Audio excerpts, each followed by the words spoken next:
I'm ready to take this to my sewing machine and machine quilt this. But before I do that, I wanted to show you what it looked like when I pin basted it. So before I even got to this point, I decided that I was going to not draw any sort of designs on this to quilt.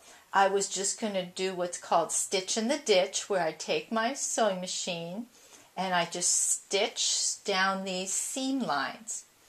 I also decided that I'm going to put a different type of border on here, that this border is going to be a curved border. And I'm not sure if you can see this, but I've used a white marking pencil to sort of draw where those curved lines are going to be. So if you are going to machine quilt, or even if you're going to hand quilt your quilt, you should always draw the lines that you're going to quilt ahead of time, or decide where you're going to quilt ahead of time.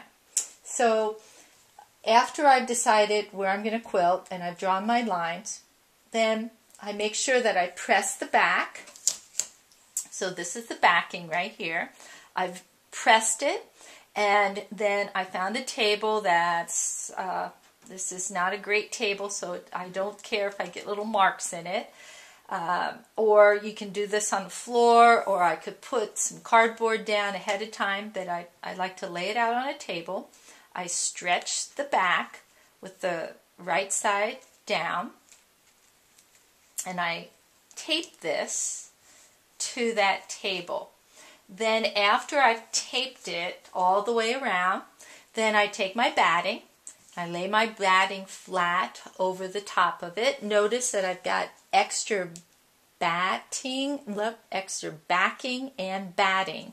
Then I take my top and I lay my top down over the top of this. I made sure that I pressed my top before I did this. And then I'm ready to pin. When I start pinning in the center here, and I work my way out. Because I'm going to stitch in the ditch, and I'm probably just going to stitch around these 6-inch squares, because I'm going to stitch in the ditch, I'm going to make sure that my pins are not in the way. So I'm going to make sure that they're on either side of where my sewing machine's going to run, so I don't have to stop all the time and pull the pins out. Also, I use pins to help me, I'm trying to think, where was it? Maybe over here this wasn't so straight. I know somewhere in here it wasn't. Oh, I think it's right here, because I've put that pin. This line wasn't so straight, it kind of went like that. I used the pin to sort of move this pin over here so that I can kind of take care of some problems if I need. You can't do everything, but sometimes when you pin, it'll help you take care of those problems. So I've pinned all this. I know that the more pins I use, the better it's going to be when I machine quilting. It's going to keep everything stable on the back and the front, so it doesn't bunch up. And I'm ready to take this to my machine to be quilted.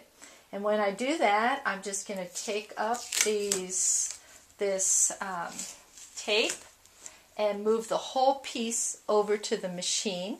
I do have some extra here on the edge that I'm going to use my scissors to cut that off because I don't need to have a whole lot of extra hanging out. It gets caught up in the machine. But I usually wait until I've got this pin the way it is, like this.